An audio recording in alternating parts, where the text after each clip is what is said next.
کہ دین کو اپنا کام نہیں بنایا، کہ ہر شکل رکاوٹ بنے گی، ہر شکل رکاوٹ بنے گی، اور وہ اپنی طرف اس کو بلاوے گی، پھانسے گی، پھر وہ کہیں کا بھی نہیں رہے گا۔ اصل کام چھوٹ گیا تو کہیں کا بھی نہیں رہے گا، نہ اللہ کے کام کا نہ اپنے کام کا۔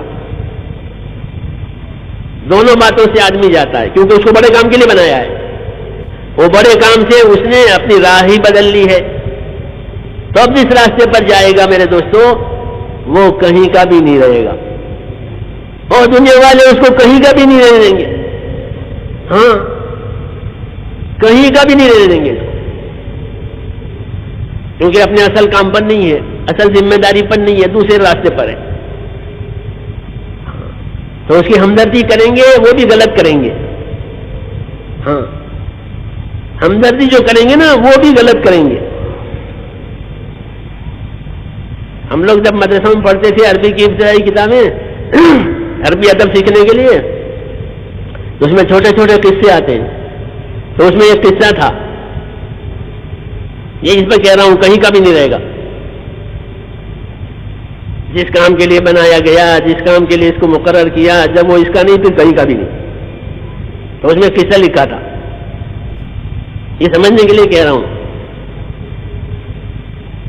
کہ ایک بادشاہ تھا، اس نے ایک باز پال رکھا تھا، شکاری باز جو جانور ہوتا ہے پرندہ، اسے پرندوں کا شکار کیا جاتا ہے، اسے تعلیم دی جائے، تربیت کی جاتی ہے اس کی، وہ شکار کرتا ہے، اشاروں پر چلتا ہے، ہاں شکاری جانور جن کو شکار کے لیے اس کو باقاعدہ تیار کیا جاتا ہے، اس کو تعلیم دی جاتی ہے،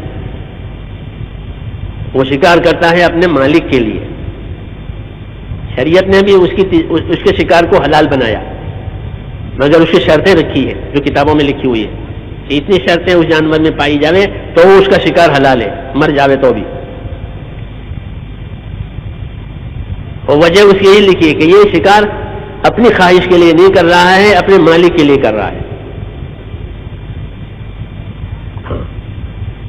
تو خیر وہ تو کتابوں میں لکھی ہوئی بات ہے کہ کیا شرطیں ہیں، مجھے تو وہ قصہ سنا آپ کو۔ تو وہ شکار وہ باز پال رکھا تھا بادشاہ نے، شوقین تھا وہ شکار کا۔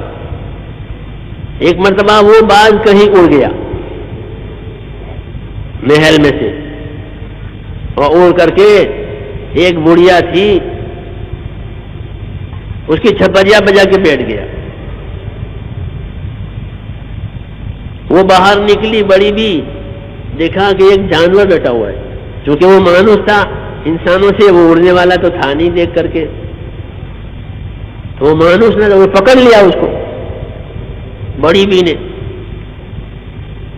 جب اس کو پکڑ لیا تو وہ بڑی بھی بوڑھے ہوتے ہیں تو ان میں شفقت آ جاتی ہے، دادا دادی نانا نانی اکثر یہ شفقت والے ہوتے ہیں، عمر بڑی ہو گئی تو دوسرا جذبہ پیدا ہوتا ہے شفقت کا، تو دیکھا اس کو کیا اتنا کیسا جانور ہے، پھر اس کو دیکھا تو دیکھا اس کی چونچ تو ٹیڑھی ہے اور اس کے ناخن تو بڑے بڑے ہیں اور پر بھی اس کے بڑے بڑے ہیں، تو بڑی بی کو بہت رحم آیا، ہاں کہ ارے یہ بیچارہ جانور، اس کی تو چونچ ٹیڑھی ہو گئی ہے، یہ کیسے کھاتا ہوگا دانا؟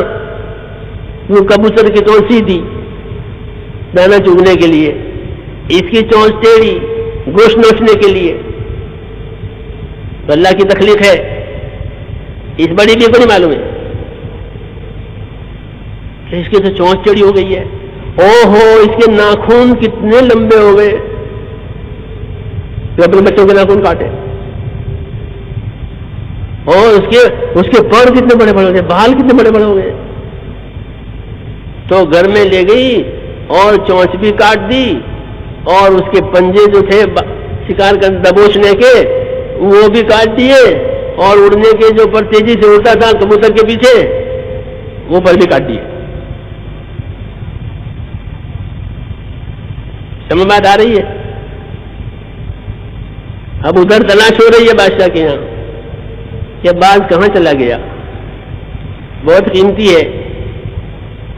تو اس کے آدمی ادھر ادھر پھر رہے ہیں تلاش میں، تو ہوتے ہوتے یہاں پہنچ گئے. تو بڑی بی کے یہاں مل گیا وہ. تو دیکھا اس کی حالت کو، تو لے گئے بادشاہ کے یہاں اس کو کہ جی یہ حالت ہو گئی اس کی. تو بادشاہ نے کہا ٹھیک ہے، اس کی یہی حالت ہونی چاہیے کہ جو اپنے کام کو، اپنے منصب کو چھوڑ کے کہیں اور جگہ جاوے، اس کی یہی سزا ہے کہ وہ کسی کام کا نہ رہے. تو اللہ نے مسلمان کو ایک کام دیا، اب وہ یہ کام چھوڑ کے چلا گیا. ہاں، تو دنیا والوں نے اسے کسی حالت میں رہنے نہیں دیا. اس کی شکل، اس کی صورت، اس کی وضاحت، اس کا ماحول کہیں کا بھی نہیں رہا، پہچان بھی مشکل ہو گئی. کیونکہ یہ اپنے کام سے، اپنے منصب سے ہٹ گیا. ورنہ تو باز کی طرح باز کے بادشاہ کا چہی تھا. تو مومن تو اللہ کا چہی تھا. مومن کیسا ہوتا ہے کہ مومن تو اللہ کا پیارا ہوتا ہے.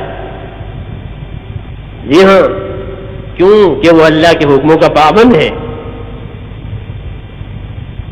اس کے ذمے کام ہے. اس لیے حق تعالیٰ شانہ اس کے اعمال کو اوپر اٹھاتے ہیں. ہاں، اس کے اعمال اوپر اٹھائے جاتے ہیں. یہ قیمتی ہے بہت. اس نے عمل کیا کہ اوپر اٹھاؤ. اس نے کنکری ماری مینا میں کہ جو کنکری قبول ہوئی وہ اوپر اٹھ جائے گی، جو نہ قبول ہوئی وہ نیچے رہ جائے گی. تو اس کی تو کنکریاں بھی قبول. پرانی حدیثوں میں صحابہ نے پوچھا رسول اللہ اتنی کنکریاں وہ کہاں جاتی ہے؟ فرمایا جو مقبول ہوتی ہے وہ اوپر اٹھا لی جاتی ہے، جو نہ مقبول ہوتی ہے وہاں پڑی رہتی ہے. اس سے اندازہ لگاؤ ایمان کی قیمت کا. یہ مومن جب اپنے ایمان کے تقاضوں پر چلے گا تو اس کے تو اعمال اوپر اٹھائے جائیں گے، اور اس کے اچھے اعمال کی وجہ سے عالم پر اچھے حالات آئیں گے. ہاں، یہ بتایا گیا یہ تو ایمان والے ہیں، یہ تو ڈرنے والے ہیں، یہ تو تقاضوں سے کام کرنے والے ہیں کہ ہاں ان کے اس رویوں کی وجہ سے ہم دنیا کے حالات بہتر بنائیں گے. تو دنیا کے حالات کا بہتر بننا، دنیا کے حالات کا بگڑنا وہ دوسروں سے متعلق نہیں ہے، ہم سے متعلق ہے.